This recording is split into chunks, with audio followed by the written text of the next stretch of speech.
திருச்சிற்றம்பலம். அனைவருக்கும் வணக்கம். திருமூலர் திருமந்திரத்தின் சார்பாக பகுதி 17. இப்போ நம்ம 17 பார்க்க போகிறோம். இப்போ என்னென்னா ஊது முறையில் சில பயிற்சி முறைகளை நம்ம இப்போ பார்க்க போகிறோம். அம்மையப்பன் திருவடிகள் சரணம், முருகப்பெருமான் திருவடிகள் சரணம், விநாயகப் பெருமான் திருவடிகள் சரணம், திருமூலர் தெய்வம் திருவடிகள் சரணம். ஓகேங்களா? இப்போ ஊது ஊது மகாரம் வைத்தேன்னு சட்டமுனி அவர் பாடுவார். அனலூது கனலூது என்று அருணகிரிநாதரும் பாடுவார். சென்றுதாய் திரும்பி அப்படின்னு மாணிக்கவாசகரும் பாடுவார். ஒரு தந்திரம் நீ சொல்லும் கண்ட வெண்ணிலாவே, ராமலிங்க வல்லபெருமானும் பாடுவார். மேற்குறித்த குறிப்புகள் யாவும் சித்தர்கள் தன் அனுபவத்தில் உணர்ந்த சொன்னவை. இவை யாவும் மறைபொருள் உள்ளன. அவற்றை அறிந்து தெரிந்து விளக்கம் செய்து வாழ்க்கையில் உபயோகித்து முறையை ஊது முறை என்று வகுத்து உள்ளது. குண்டலினி தட்டி அல்லது தொட்டு எழுப்பும் வித்தைகளை நம்ம அதை தெரிஞ்சிருக்கணும். எதிர்பாராத விதத்தில் குண்டலினி தட்டி எழுப்புவதை ஒரு விபத்து என்று கருதினேன். இதற்கு ஒரு சரியான காண விளைந்தேன். அது ஊதுமுறை ஆகும். ஊதுமுறை ஊன் என்று சொல்லப்படுவது ஊ என்ற சொல் ஓரெழுத்தொரு சமர்ப்பணம். இந்த பூமியில் வாழும் அனைத்து உயிரினங்களுக்கும் சமர்ப்பணம், எம்பெருமானுக்கும் சமர்ப்பணம், அனைத்து ஜீவராசிகளுக்கும் சமர்ப்பணம். என்னன்னா ஊன் என்று பொருள்படும் ஊ என்ற சொல் ஓரெழுத்தொரு மொழியாகும். வெளிச்சத்தாலும் சத்தத்தாலும் ஆனது உடம்பு.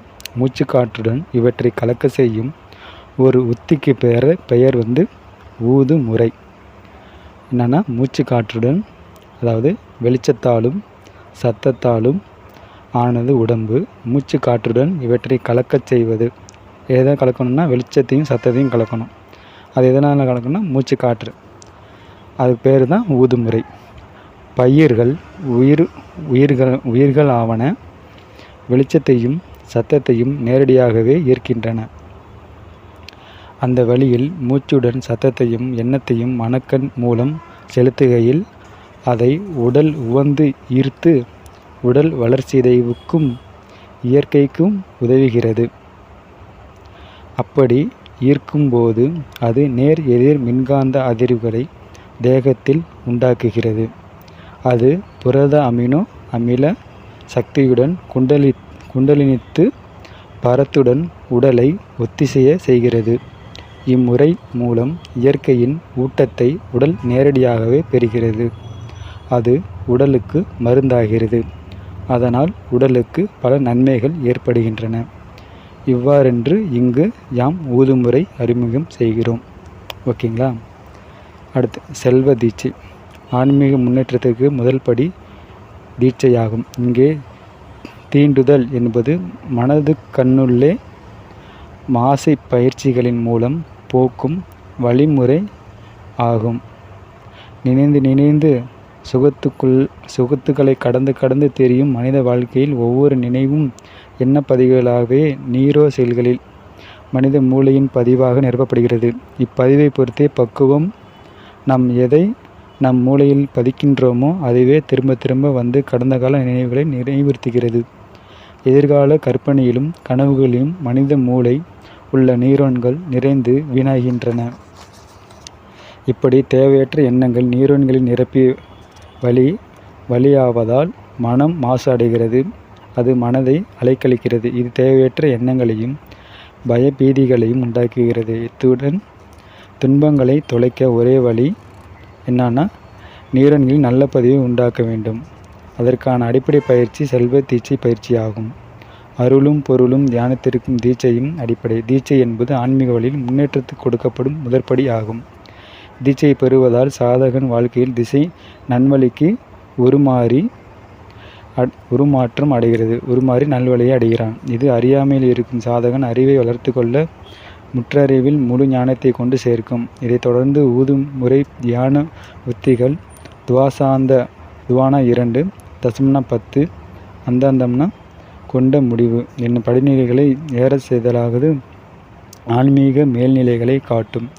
இதனை 12 விதமாக துவாசாந்தத்தில் குறிப்பிட்டுள்ளனர். ஊதுமுறை கட்டமைப்பானது ஆரோக்கியம், ஆன்மீக மேற்படியும் மற்றவர்களும் அவசியமாகிறது. ஊதுமுறை தியானம் என்பது வெறும் தியான செயல்முறைகள் அன்று, அவை வாழ்க்கையின் வளர்ச்சிக்கான எல்லா சொரூபங்களையும் கொண்டுள்ளது. தீட்சையானது ஊதுமுறை தியானத்திற்கு செல்ல வழி செய்கிறது. சாதகர் ஊதுமுறை தியானத்திற்கான மன உறுதியினை பெறுகிறார். உடலும் உள்ளமும் படிதல் இங்கு அவசியமாகிறது. உடல் படிய தேகம் யோக பயிற்சி தேவை. உள்ளம் படிய மன ஒருமைப்பட பயிற்சி தேவை. உயிர் என்னும் மூச்சு படிய செல்வ தீட்சை அவசியமாகிறது. மன உறுதியினை சாதகர் வெளிப்படுத்தி தன்னை அறிய தனக்கொரு கேடில்லை என்பது உறுதிப்படுத்துகிறார். வழிபாட்டை ஏற்றுக்கொள்ளுதல் வேண்டும். வழிபாட்டில் ஈடுபடும் போது ஓதும் மந்திரங்களும் அற்புத 108 முதலிய வழிபாட்டு மந்திரங்கள் போன்றவை கூறி உறுதி கூறல் வேண்டும். மூச்சை கட்ட வேண்டும். ஓகேங்களா? மனமும் அமைதியும் ஒரு தட்டின் இரு தராசு போல் அமைந்து சமச்சீர் அடைகின்றன. இடக்கை வலக்கை இரண்டையும் மாற்றி துதிக்கையால் உண்போருக்கு சேர வேண்டாம், இருக்கலும் ஆமி இருக்கவும் வேண்டாம் என்றார் திருமூலர். ஊதுமுறையில் அநேக வகைகள் உள்ளன. 10 திசைகளில் பரவி நிற்கும் பிராணவாயுவை ஓங்காரத்துடன் பொருள் திசை தக்கவாறு ஏற்ப கனகம் மனிதனாக மூச்சின் பிரணவத்தையே சார்ந்துள்ளது. பிரணவத்தில் இவை 9 கூடி நடத்தும் திருவிளையாடு உயிர்களின் பரிணாம வளர்ச்சி ஆகும். இதனை விராட்டு என்பார்கள். சித்தர்களின் வித்தைகளான ஆதியை விஞ்ஞானமும் நடராஜ நடனம் என்று பர இயலை ஒத்துக்கொள்கிறது. ஆற்றும் மகாசக்தி ஆத்மாவில் விளங்கும். பிராண ஆற்றலை உடலில் தரிசிக்க உதவும்.